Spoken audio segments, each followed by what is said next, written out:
Hey, this is Sky. Welcome to my YouTube channel. Go check out my website at skysworld.com if you want life coaching or mentoring.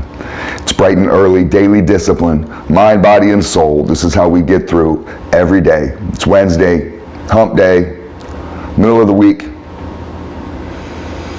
One of the catalytic converters on my truck looks like it's going out. At least the sensor on the code, I put it on the computer and the code for the sensor came up. So I'm going to switch the sensor out. Probably do that today.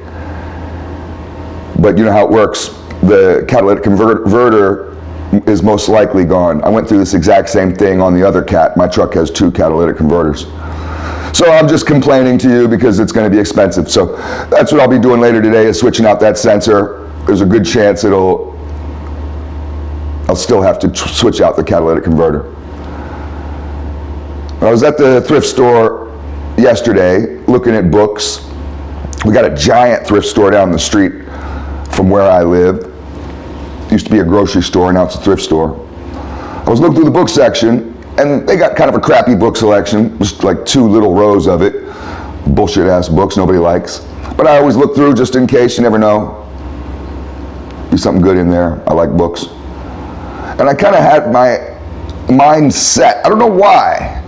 I have no idea why I thought that the thrift store would have a book on quotes, but I thought that, well, this would be the perfect type of book that a thrift store would have. A book on quotes. I just came up with that out of my ass. I just pulled that out of my fucking head. There's no guarantee of what books the thrift store books have. Where do they get them from? Like dead people or something? People donate them? I don't know. I'm looking through the books and I didn't see my book on quotes that I wanted. Not that I thought it would be there, and I kept telling myself in my head, it's not here, it's not here. And I was looking through books, not seeing it, and I kept telling myself, it's not here. And I caught myself with this narrative in my head, this negativity. And I kept saying, as I'm looking through book titles, and their book selection is rather messy, as I'm trying to look through them all, I noticed I was telling myself this mantra, it's not here. It's almost a form of self-sabotage. I'm in the process of looking for something that I want, telling myself at the exact same time that I'm searching for it, it's not here, it's not here, it's not here. You ever done that? Maybe not that exact scenario, but something similar. You sabotage yourself. And the outcome that I intended was to find the book, but I'm telling myself it's not going to happen. So I caught myself doing this and I stopped it. I laughed and I was like, okay, that's not going to work. That's not the right way to look for something. I'm going to tell myself that it is here. I still don't really believe that. But I'm going to at least fake it. I'm going to tell myself, I'm going to stop telling myself that it's not here and tell myself that it is. So long story short, on the book search, I got to the next aisle over and I found 3, not 1, but 3 copies of the exact book I was looking for. This book right here, this quote book. It's called Who Said That? It's got more than 2,500 quotes. It's a good book. Only cost, took off the sticker, only cost 50 cents. So let's read a quote. It's broken into sections. Just open to a random page. The section's on humor. So let's just read the first one. This is by Adonai H. Heskett. I have no idea who Adonai H. Heskett is. Sounds like a girl. You never know. The Toastmaster introduced the speaker with great fervor, stressing her years of faithful service to the club and eulogizing her ability and charm. Somewhat overwhelmed, the speaker faded into the audience. After such an introduction, she said disarmingly, "I can hardly wait to hear what I'm going to say." Okay. I don't know how I feel about that one. That is what it is. Let's really get into what I wanted to talk about today. I know I'm kind of rambling on. Here's a question. Philosophize on this. Why do citizens of a republic believe in a monotheistic, tyrannical God? So we're supposed to be a democracy. We vote for our leader. We don't believe in a king. We're not about kingdoms here in America. we take our citizenry, regular average Joe, and he can run for president if he wants. Donald Trump, just a businessman, he can run for president if he wants, and he happened to win. Sure, we have career politicians, but every politician is supposed to be, in quotes, supposed to be just some regular Joe. They're not a part of a royal class. We don't have a royal class. Some people in this country have turned celebrities and politicians, turned rich people in general into a royal class, but we don't technically have a royal class, not like England. We had a revolution against England over this type of stuff. My family fought in that revolution. So isn't it weird that we have a populace, a whole citizenry,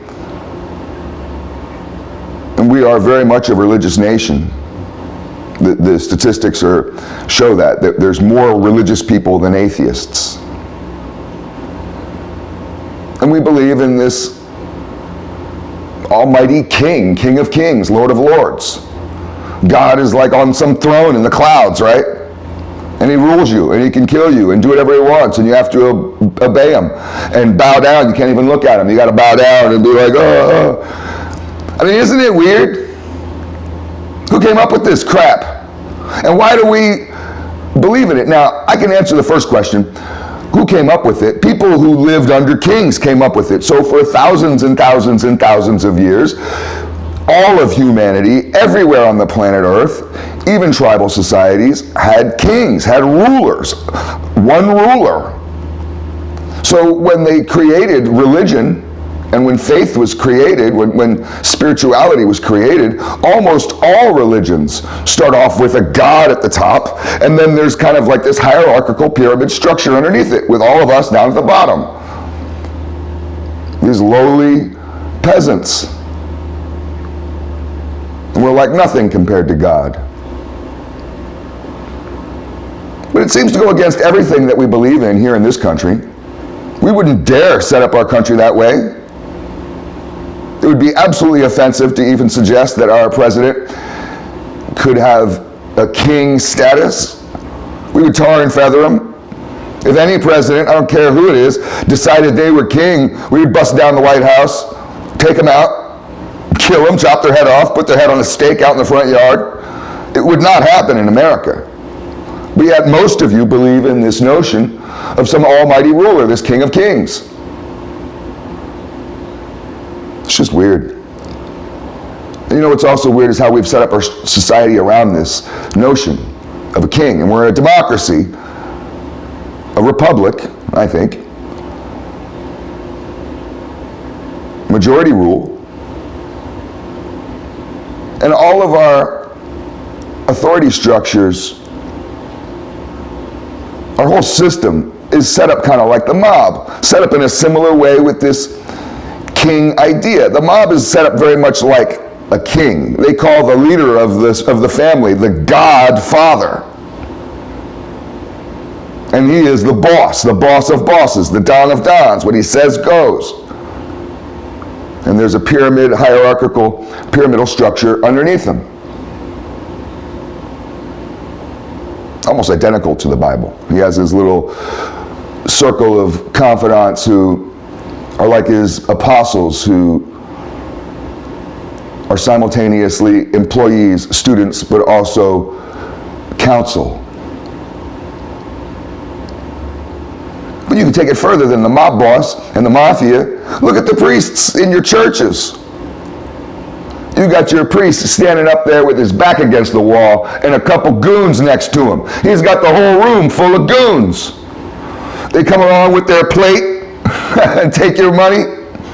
They got goons at the front door, goons in the back.